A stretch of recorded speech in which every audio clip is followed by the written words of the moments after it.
آج 6 رکنی بینچ نے چیف جسٹس آف پاکستان کی سربراہی میں آج اس جو مقدمہ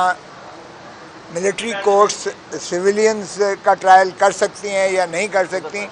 اس بارے میں جو ہماری نالش تھی، جس میں چودھری اعتزاز احسن اور دیگر پٹیشنرز تھے، اور چودھری صاحب کی طرف سے میں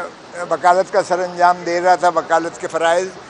آج اس کی پھر شروعات ہوئی ہیں۔ اٹارنی جنرل فار پاکستان نے آج پھر اعادہ کیا سپریم کورٹ کے آگے کہ جو انڈر ٹیکنگ انہوں نے پہلے دے رکھی ہے وہ اس پر عمل پیرا پوری طرح سے ہیں، جس کا مطلب یہ ہے کہ ٹرائل نہیں ہوگا جب تک یہ مقدمہ چلے گا، جس کا مطلب یہ ہے کہ ان کو جو 102 اشخاص ہیں ان کو وکیل سے مشاورت کی بھی اجازت ہوگی، جس کا مطلب یہ تھا کہ وہ اپنے فیملی ممبرز سے بھی جو ہے ان کا رابطہ اور تعلق اور ان کی جو ہے کنیکشن، ان کا بات چیت کروائی جائے گی، اور ان کو جگہ جو ان کو محبوس جس جگہ رکھا جا رہا ہے وہ بھی ان کی ڈگنیٹی کے مطابق اس کو ملحوظ رکھا جائے گا۔ آج اس کا اعادہ کیا اور چیف جسٹس صاحب نے پوچھا کہ آپ کو یہ کس کی ہدایات ہیں، تو انہوں نے کہا ٹاپ آرمی براس انہوں نے کہا اٹ موسٹ جو ہے یعنی ٹاپ کی۔ سو آج اس اعادے کے بعد تو پھر یہ طے ہو گیا کہ ایک قسم کا جو جس طرح ایک اسٹے آرڈر ہوتا ہے، آج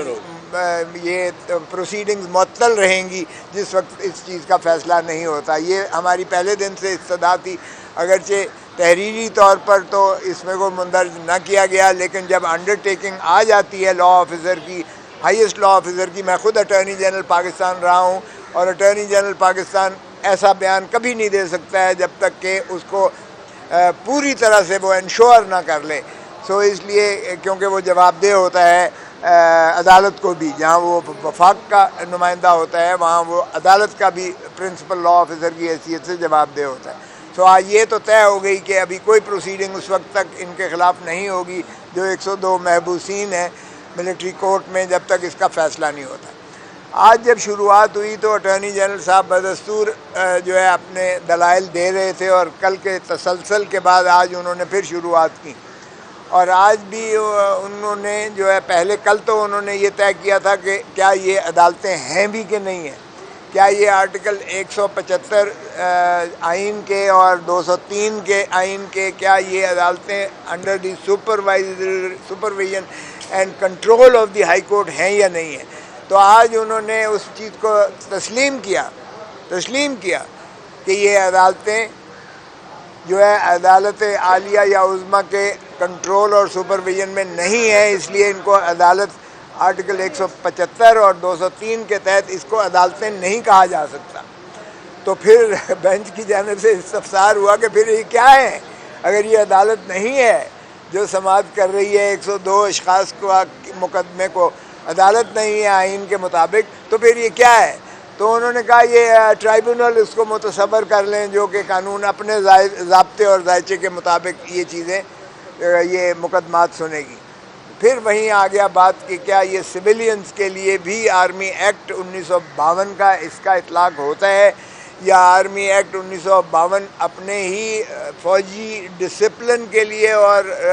ان کی اگر کوئی جرائم ہوتے ہیں سول یا کرمنل انہی کے بارے میں یہ کورٹ مارشل ہیں یا ملٹری کورٹس ہیں، یا یہ جو عدالتیں بنتی ہیں ملٹری ایکٹ کے تحت کہ انہی کے متعلق ہو سکتی ہیں، جو ہمارا پہلے دن سے استدلال تھا کہ ملٹری پرسنل کے بارے میں تو ملٹری ایکٹ ہی جو ہے ان کے ڈسپلن کو بھی اور ان کے جو جرائم ہوتے ہیں ان کو بھی ان کا مواخذہ military courts under the military act ہی کرتی ہیں، لیکن سویلینز کو ٹرائی نہیں کیا جا سکتا ہے، چونکہ ہم نے آرمی ایکٹ کے سیکشن 21D کو چیلنج کیا ہوا تھا۔ 21D میں سویلینز کو جہاں سیکریسی ایکٹ کی وائلیشن ہو وہاں جو ہے وہ اس کے ذائچے میں آتے ہیں، تو ہم نے کہا تھا کہ یہ آئین کے متصادم ہے، بنیادی حقوق جو ہیں پاکستانی عوام کے ان پر جو ہے سلب کرتا ہے، ڈیو پروسیس آف لاء کی یہ نفی ہے، یہ عدالتیں نہ آزاد ہوتی ہیں، نہ ان کو جو ہے وہ ٹریننگ ہوتی ہے جوڈیشری کی، عدلیہ کی، نہ ان کی کوئی سیکیورٹی آف ٹینیور ہے، اور نہ ہی یہ ڈسپلن یا سپرویژن میں ہے ہائی کورٹ کے، بلکہ یہ اپنی ہی افواج پاکستان کی ہی ڈسپلن میں ہوتے ہیں اور انہی کی سپروائزری جورسڈکشن ہے۔ تو ہم جب کور کمانڈرز کانفرنس میں یہ کہہ دیا گیا کہ irrefutable ایویڈنس اور unimpeachable ایویڈنس ہے، اور جب فارمیشن کمانڈر سارے پاکستان کی عسکری قیادت نے بیٹھ کر کہا کہ ان کے خلاف ناقابل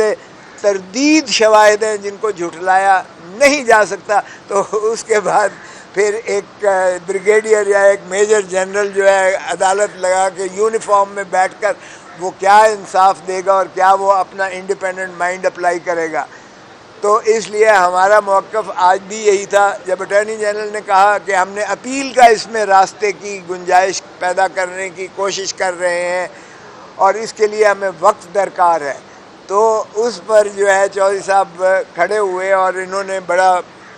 شد و مت سے کہا کہ دیکھیے اذیت اور کرب میں پوری قوم مبتلا ہے اس وقت، ہم استدعا کریں گے، اس لیے فیصلہ کیجئے گا، کیونکہ 12 کو تو یہ 12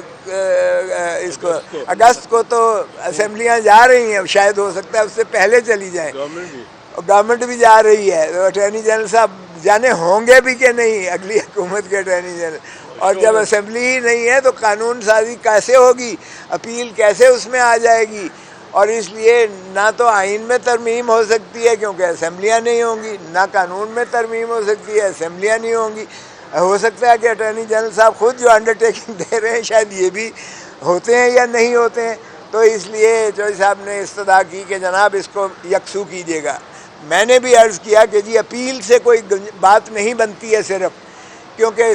فوجداری میں قانون فوجداری کا انصاف فوجداری کے انصاف میں شروعات ہوتی ہے رپورٹ ابتدائی سے، اور اس کے بعد تفتیشی عمل ہوتا ہے۔ ہمیں یہ نہیں پتہ ہے کہ اٹھا کے لے گئے ہیں، تفتیش کون کر رہا ہے، کیا ہو رہی ہے تفتیش، کس قسم کی جو ہے شواہد، کیونکہ کسی کو ملنے کی اجازت نہیں ہوتی ہے، کچھ نہیں ہوتا ہے، اور جس طرح سے آپ کو پتہ ہی ہے سیکریٹولی ہر چیز جو ہے رکھی جاتی ہے، اس لیے وہ ڈیو پروسیس آف لا شفافیت وہاں نہیں ہے۔ سغرا بی بی کے کیس میں سپریم کورٹ کی لارجر بینچ نے کہا کہ صرف عدالتوں کا کام انصاف کرنا نہیں ہے، اچھا سچائی کی حد تک پہنچنا صرف عدالتوں کا کام نہیں ہے، حقیقت تک پہنچنا صرف عدالت کا کام نہیں ہے، بلکہ تفتیش سے شروع ہوتی ہے، اور تفتیش میں مدعی بھی اندر ہو سکتا ہے، اگر مدعی نے جھوٹی ایف آئی آر درج کروائی ہے تو اس کو بھی اندر کیا جا سکتا ہے، اس لیے تفتیش میں بڑا لازم ہے کہ اس میں انصاف اور تہ تک پہنچنا چاہیے۔ ایک تو عمل یہ تھا کہ تفتیش جو ہے اگر خود انہوں نے کرنی ہے آرمی ایکٹ کے تحت تو پھر وہ قابل قبول نہیں ہے، آئین سے ماورا ہے۔ پھر اگر جو ہے عدالت جب ٹرائل ہونا ہے تو ٹرائل میں بھی نہ تو عدالت جو ہے جج صاحب جو ہے وہ سنوائی والی عدالت جو ہوگی نہ وہ ٹرینڈ ہے، نہ ان کو تحفظ ہے، نہ ان کی سیکیورٹی آف سروس ہے، نہ وہ ڈسپلن میں ہے ہائی کورٹ یا سپریم کورٹ کے اور انہی کی سپرویژن میں۔ تو ہم نے کہا کہ جی اپیل سے بات نہیں بنتی ہے، کیونکہ اگر بنیاد ہی کسی چیز کی جو ہے غلط ہے تو اس پر جتنی بھی عمارت استوار کی جائے گی وہ بالکل منہدم ہو جائے گی، وہ سٹینڈ نہیں کر سکتی ہے، یہ خود سپریم کورٹ کے فیصلے ذات ہیں۔ تو اس پر ہم نے استدعا کی بینچ سے بڑی مؤدبانہ کہ آپ نے بھی بڑی ہمت کر کے اور بڑی ماشاءاللہ، اور جج صاحب سپریم کورٹ کے چیف جسٹس صاحب نے بھی وکلاء کی بہت تعریف کی، اور انہوں نے کہا کہ ہم آپ کی جو ہے یہ جو جذبہ ہے، آپ کا جذبہ حب الوطنی، آپ کا جذبہ آئین کی پاسداری کے لیے، قانون کی پاسداری کے لیے، عوام کے لیے جو آپ اٹھ کھڑے ہوئے ہیں، ہم اس کی قدر کرتے ہیں۔ اور ہم نے انہیں کہا اور انہوں نے ہماری لیے یہ جذبات کا اظہار کیا، اور ہم نے استدعا کی کہ خدا را اس کو جو ہے جلد یکسو کیجئے گا، جتنی جلدی آپ اس کا فیصلہ کریں گے اتنا ہی قوم کو اذیت اور کرب سے نکالا جا سکے گا۔ تو جج صاحب نے کہا کہ دیکھیں، 2 جج صاحبان کی بڑی مجبوری انہوں نے بتائی بغیر نام لیے، کہ ایک جج صاحب جو ہے وہ کچھ عرصہ چھوڑ کر آ گئے تھے، شامل ہوئے تھے، اور دوسرے جج صاحب جو ہیں ان کی ذاتی مصروفیات کی وجہ سے وہ شاید دستیاب نہ ہوں۔ تو ہم نے کہا جی آپ سے بھی استدعا ہے چیف جسٹس اور باقی جج صاحبان جو آپ کے برادر جج صاحبان بیٹھے ہیں مہربانی کریں. میں نے عرض کیا کہ میں اپنی ڈرپ کو اتار کے ہسپتال سے میں اس مقدمے کی میں شرکت کے لیے آیا تاکہ اس میں کوئی التوا نہ بنے, اور اس لیے ہم سب قربانی دے رہے ہیں, اور مہربانی کر کے آپ بھی یہ قربانی دیجیے گا عظیم تر مملکت خداداد پاکستان کے لیے تاکہ ہم اس مقدمے کو یکسو کر سکیں. تو ابھی جج صاحبان یہ بحث و تمیز سننے کے بعد تشریف لے گئے ہیں. چیف جسٹس صاحب نے کہا میں بھی ان جج صاحبان سے استدعا کروں گا. تو میں نے کہا کہ ایک چیف جسٹس آپ کے پیش رو جو تھے وہ ہفتے کو بھی بیٹھتے تھے, اتوار کو بھی بیٹھتے تھے, 8 بجے رات تک بھی بیٹھتے تھے. ہم بیٹھنے کو تیار ہیں, آپ مہربانی کیجیے گا اس مقدمے کو یکسو کریں. تو انہوں نے کہا مشورہ کر کے اندر, اور پھر آپ کو جو ہے یہ میں چیف صاحب نے کہا میں بھی استدعا کروں گا ان جج صاحبان سے کہ 1-2 دن کے لیے مؤخر کر دیں, کیونکہ باقی صرف 2 دن اس میں چاہیے درکار ہیں. جتنا وقت ہو گیا اٹارنی جنرل نے کہا ہے 1.5 گھنٹہ چاہیے, 1.5 گھنٹہ ہونے چاہیے, تو ہمیں بھی اس سے زیادہ نہیں چاہیے. سو اس کا مطلب ہے 2 دن کی زیادہ سے زیادہ ہے, اور اس کے بعد عدالت اس کو محفوظ کرے فیصلہ یا سنا دے, یہ ان کی ثوابدید ہے. ہم پرعزم ہیں آپ کو آگاہ کرنے کے لیے. اگر آپ دنیا بھر سے حاصل ہونے والی اطلاعات, معلومات اور خبریں جاننا چاہتے ہیں تو ابھی سنو نیوز کا YouTube چینل سبسکرائب کریں اور بیل آئیکن پر کلک کریں.